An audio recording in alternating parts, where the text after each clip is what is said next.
അപ്പോൾ ആ ഒരു തരത്തിലേക്ക് ചുമതലയിലേക്ക് ഈ വിഷയം കൊണ്ടുവരിക, അതാണ് ഏറ്റവും പ്രധാനപ്പെട്ട ആവശ്യം. അത് നമ്മൾ കോൺക്രീറ്റ് ആയിട്ട് കാര്യങ്ങൾ നമ്മൾ സംസാരിക്കുകയാണെങ്കിൽ സർക്കാർ ചെയ്യേണ്ടത്, കേരള സംസ്ഥാന സർക്കാരും കേന്ദ്ര സർക്കാരും ഉടൻ ചെയ്യേണ്ടത്, കേരള സർക്കാർ നാഷണൽ ഡാം സേഫ്റ്റി അതോറിറ്റിയുടെ പരിഗണനയിലേക്ക് മുല്ലപ്പെരിയാർ അടക്കമുള്ള അന്തർ സംസ്ഥാന ഡാമുമായി ബന്ധപ്പെട്ടുകൊണ്ടുള്ള എല്ലാ വിഷയങ്ങളും എത്തിക്കുക. അതിൻ്റെ സൂപ്പർവൈസറി അധികാരം നാഷണൽ ഡാം സേഫ്റ്റി അതോറിറ്റിക്ക് കൊടുക്കുക.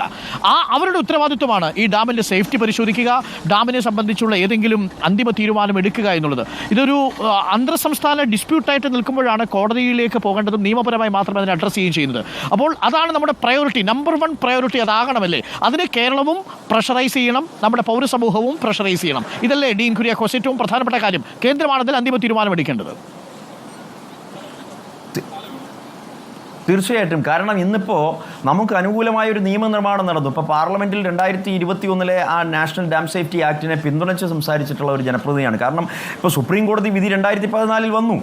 ആ വിധിയെ മുറുക്കി പിടിച്ചുകൊണ്ടാണ് തമിഴ്നാട് നിൽക്കുന്നത്. മറ്റൊന്നും ഇനി സാധ്യമല്ല. ഇപ്പോൾ പാർലമെൻറ്റിൽ ഒരു വിഷയം ഉന്നയിക്കാൻ നമ്മൾ എഴുന്നേറ്റ് നിൽക്കുമ്പോഴേക്കും തമിഴ്നാട് എംപിമാർ ആ ഒരു തരത്തിൽ വൈകാരികമായി അതിനോട് പ്രതികരിക്കുകയാണ്. പക്ഷേ നമ്മുടെ വിഷയം സേഫ്റ്റിയാണ് ഏറ്റവും പ്രധാനപ്പെട്ടത്. 50 ലക്ഷത്തോളം വരുന്ന ജനങ്ങളുടെ ആശങ്ക ആര് പരിഹരിക്കും? അതിനെ സംബന്ധിച്ച് ഇവിടെ അധികാരമുണ്ട്, ഗവൺമെൻറ്റുണ്ട്, സുപ്രീം കോടതിയുണ്ട്. ഇതൊക്കെ ഉണ്ടെങ്കിലും സുരക്ഷ ഒരു മാനദണ്ഡം എന്തുകൊണ്ടാകുന്നില്ല എന്നൊക്കെയുള്ള ചോദ്യങ്ങൾ നമ്മൾ നിരന്തരമായി ഉയർത്തിക്കൊണ്ടിരിക്കുകയാണ്. പക്ഷേ നമുക്ക് അനുകൂലമായ ഒരു നിയമനിർമ്മാണം ഉണ്ടായിട്ടും അത് ഉപയോഗപ്പെടുത്താൻ നമുക്ക് ഇതുവരെയും കഴിഞ്ഞിട്ടില്ല എന്നുള്ളതാണ് ഏറ്റവും പ്രധാനപ്പെട്ട വിഷയം. അപ്പോൾ ഇപ്പോൾ സുപ്രീം കോടതിയുടെ വിധി അവിടെ നിൽക്കട്ടെ, പക്ഷേ അതിന് ശേഷമാണ് ഞാൻ ആദ്യം ചൂണ്ടിക്കാണിച്ച 2 പബ്ലിക് ഇൻട്രസ്റ്റ് ലിറ്റിഗേഷൻ, അതിൽ ഒരു ലിറ്റിഗേഷൻ പരിഗണനയ്ക്ക് വരുന്നു. 2 പ്രധാനപ്പെട്ട ജഡ്ജിമെൻറ്റ് സുപ്രീം കോടതി സേഫ്റ്റിയുമായി ബന്ധപ്പെട്ട് തരുന്നു. അപ്പോൾ സുപ്രീം കോടതി പോലും ഇതൊരു അടഞ്ഞ അധ്യായമായി കാണുന്നില്ല. നിയമനിർമ്മാണത്തിന് ശേഷം ഇനിയും ഗവൺമെൻറ്റിന് ഇടപെടാവുന്ന ഒരു സാഹചര്യം സൃഷ്ടിക്കപ്പെടുന്നു. പക്ഷേ എന്തുകൊണ്ട് നമുക്ക് അത് അനുകൂലമാക്കി മാറ്റാൻ പറ്റുന്നില്ല എന്നുള്ളതാണ് ഇവിടെ ഇപ്പോൾ ഉയർന്നു വരുന്ന ഒരു ചോദ്യം. അപ്പോൾ ഡിസാസ്റ്റർ മാനേജ്മെന്റ് ഇനിയൊരു ഡിസാസ്റ്റർ മൂന്ന് ആവശ്യങ്ങൾ സർക്കാരിന് മുന്നിൽ അല്പസമയത്തിനുള്ളിൽ റോഷി അഗസ്റ്റിൻ നമ്മുടെ മുമ്പിൽ അല്പസമയത്തിനുള്ളിൽ റോഷി അഗസ്റ്റിൻ ചേരും. നമുക്ക് സർക്കാരിനോട് മുന്നിൽ വയ്ക്കാൻ പറ്റുന്ന 3 പ്രധാനപ്പെട്ട കാര്യങ്ങളിൽ ഒന്ന്, നാഷണൽ ഡാം സേഫ്റ്റി അതോറിറ്റിയുടെ പരിധിയിൽ മുല്ലപ്പെരിയാർ വിഷയം കൊണ്ടുവരിക, അതിനുവേണ്ടി സർക്കാർ സമ്മർദ്ദം ചെലുത്തുക, കേന്ദ്രം അതിന് വഴങ്ങുക. നമ്പർ 2, ഇതിനെക്കുറിച്ച് പഠിക്കാൻ ഒരു അന്തർദേശീയ ഏജൻസിയെ ഏൽപ്പിക്കണമെന്നൊരു ആവശ്യം ഡീൻ കുര്യാക്കോസിനുണ്ടോ? കാരണം ഇപ്പോൾ ഓരോ സംസ്ഥാനവും അവർക്ക് താല്പര്യമുള്ള ഏജൻസികളെ വെച്ച് പഠിക്കുന്നു, നിർദ്ദേശങ്ങൾ സമർപ്പിക്കുന്നു എന്നാണ് നമ്മൾ മനസ്സിലാക്കുന്നത്. നമ്പർ 3, ഈ ജനങ്ങളുടെ ആശങ്ക അകറ്റാൻ വേണ്ടി എന്താണ് ചെയ്യേണ്ടത്? അതും ഒരു പ്രധാനപ്പെട്ട ചോദ്യമല്ലേ. ഈ 3 കാര്യങ്ങളാണോ നമ്മൾ ഇനി പ്രധാനമായിട്ടും ചെയ്യേണ്ടത്? അതെ, തീർച്ചയായിട്ടും. കാരണം ഇപ്പോൾ ജനങ്ങളുടെ ആശങ്ക നമുക്ക് ഒരിക്കലും അതിനെ തള്ളി പറയാൻ പറ്റത്തില്ല. കാരണം ജനങ്ങൾ ഈ പറയപ്പെടുന്നത്, ഞാനിപ്പോൾ അവിടുത്തെ ജനപ്രതിനിധിയാണ്, ഓരോ വർഷവും മഴ കൂടുമ്പോൾ അവരുടെ ആശങ്ക എത്രത്തോളം ഉണ്ട് എന്നുള്ളത് നേരിട്ട് മനസ്സിലാക്കി അതിലൊക്കെ ഇടപെട്ടിട്ടുള്ള ഒരാളാണ്. മാത്രമല്ല ഇപ്പോൾ പോലും ഈ ഡാം തുറന്നു വിടുമ്പോൾ ഉണ്ടാകുന്ന പ്രതിസന്ധി ഒഴിവാക്കാൻ വേണ്ടി എത്രമാത്രം കഷ്ടപ്പെടുന്നു. അപ്പോൾ ഇങ്ങനെ ഒരു ദുര്യോഗത്തിലാണ് ആ ജനങ്ങൾ അവിടെ അധിവസിക്കുന്നത്. അപ്പോൾ അവരെ സംബന്ധിച്ചിടത്തോളം അവരുടെ സേഫ്റ്റി, അവരുടെ സുരക്ഷ ഉറപ്പാക്കി കൊടുക്കാൻ ഭരണകൂടത്തിന് മുഖ്യമായ ബാധ്യതയുണ്ട്. അപ്പോൾ ഇവിടെ രണ്ടാമതായി താങ്കൾ ചോദിച്ച ഇപ്പോൾ അന്തർദേശീയ ഏജൻസി, ഈ അന്തർദേശീയ ഏജൻസിയുടെ പഠനം നമ്മൾ ആവശ്യപ്പെടുന്നത് എപ്പോഴാണ്? ഇപ്പോൾ സുപ്രീം കോടതിയുടെ വിധി 2014 വന്നു. അപ്പോൾ പക്ഷേ നമുക്ക് മിണ്ടാതിരിക്കാൻ പറ്റത്തില്ല. നമുക്ക് ഈ കാര്യത്തിൽ ഒരു സൊല്യൂഷൻ ഉണ്ടാവണം. അപ്പോൾ അന്തർദേശീയ ഏജൻസി ഉൾപ്പെടെയുള്ള കാര്യങ്ങൾ, പ്രത്യേകിച്ച് ന്യൂയോർക്ക് ടൈംസ് ഉൾപ്പെടെയുള്ള അന്തർദേശീയ മാധ്യമങ്ങൾ ഈ കാര്യത്തിൽ ആശങ്ക രേഖപ്പെടുത്തി. ലോകത്തിൽ തന്നെ ഏറ്റവും ഭയാശങ്ക ഉളവാക്കുന്ന ഡാമുകളുടെ പട്ടികയിൽ മുല്ലപ്പെരിയാർ ഇടം പിടിക്കുന്നു. അപ്പോൾ സ്വാഭാവികമായും അങ്ങനെ ഒരു ആവശ്യം മുന്നോട്ട് വരും. അപ്പോൾ ഞാനിവിടെ പറയുന്നത് ആ ആവശ്യം ഒരിക്കലും നമുക്ക് നിരാകരിക്കേണ്ടതില്ല. പക്ഷേ അതിനുപരി ഇന്ത്യൻ പാർലമെൻറ്റ് പാസ്സാക്കിയ ഒരു നിയമം അനുസരിച്ച് സർക്കാരുകൾക്ക് ഇനിയും ഇടപെടാനുള്ള എല്ലാ സാഹചര്യങ്ങളും നിലനിൽക്കുമ്പോൾ അതിലേക്ക് നമ്മൾ ഈ കാര്യങ്ങൾ കൊണ്ടുവരണം എന്നുള്ളതാണ്. ഭരണാധികാരം ഉപയോഗപ്പെടുത്തിക്കൊണ്ട് നമുക്ക് അമിക്കബിളായി ഒരു പ്രശ്നം, ഒരു ഇൻഡർസ്റ്റേറ്റ് ഡിസ്പ്യൂട്ട് പരിഹരിക്കാൻ പറ്റുന്ന നിയമനിർമ്മാണം സാധ്യമായിരിക്കുമ്പോൾ നമ്മൾ അതിലേക്ക് ഈ കാര്യങ്ങൾ കൊണ്ടുവരണം എന്നുള്ളതാണ് എനിക്ക് പ്രധാനമായും ആവശ്യപ്പെടാനുള്ളത്.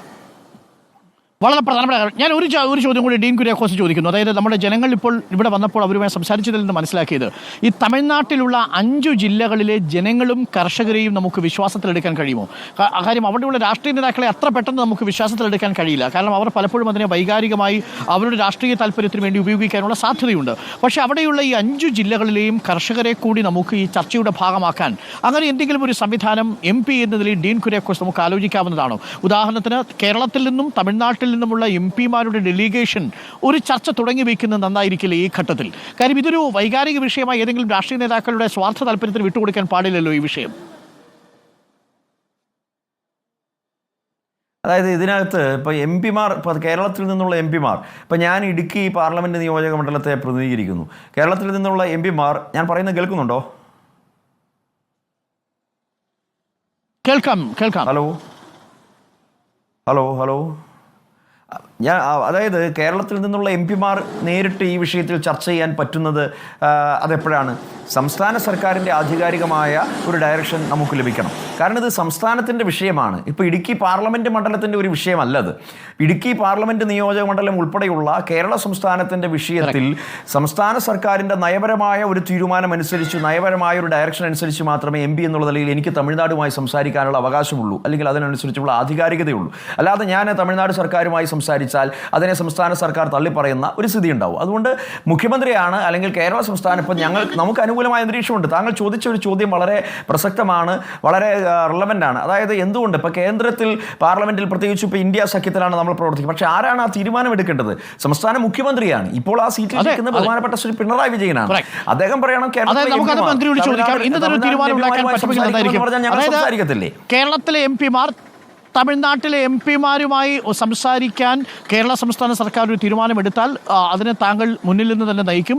അതിന് താങ്കൾ സമ്മതനാണ്. മറ്റുള്ള എം പിമാരോടും താങ്കൾ ഈ കാര്യം ആവശ്യപ്പെടാം. അതൊരു ആരോഗ്യകരമായ ചർച്ചയായിരിക്കുമെന്ന് താങ്കളും പ്രതീക്ഷിക്കുന്നു. അത് വേണമെന്നല്ലേ താങ്കളും പറയുന്നത്?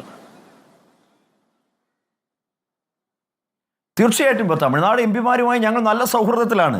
പ്രത്യേകിച്ചും അവിടുത്തെ കക്ഷി നേതാക്കന്മാർ ഉൾപ്പെടെയുള്ള ആളുകൾ വളരെ സ്വാധീനമുള്ളവരാണ്. അപ്പോൾ ഈ പ്രത്യേകിച്ചും ഇപ്പോൾ ജലവിഭവ വകുപ്പ് മന്ത്രി, അവിടുത്തെ ബഹുമാനപ്പെട്ട ശ്രീ മുരുകൻ ഉൾപ്പെടെയുള്ള ആളുകളുടെ മകൻ ഉൾപ്പെടെയുള്ളവർ ഇപ്പോൾ പാർലമെന്റിൽ എം പിമാരാണ്. ഇതൊക്കെ ഞങ്ങൾക്ക് അത് സാധിക്കും. പക്ഷേ അത് മുഖ്യമന്ത്രിയാണ് നയപരമായ തീരുമാനമെടുത്തത്. ഞങ്ങളോട് പറയണം, എം പിമാർ എന്നുള്ള നിലയിൽ നിങ്ങൾ തമിഴ്നാട് എം പിമാർ. റോഷി അഗസ്റ്റിൻ അല്പസമയത്തുള്ള നമുക്കൊപ്പം ചേരും. Thank you Dean.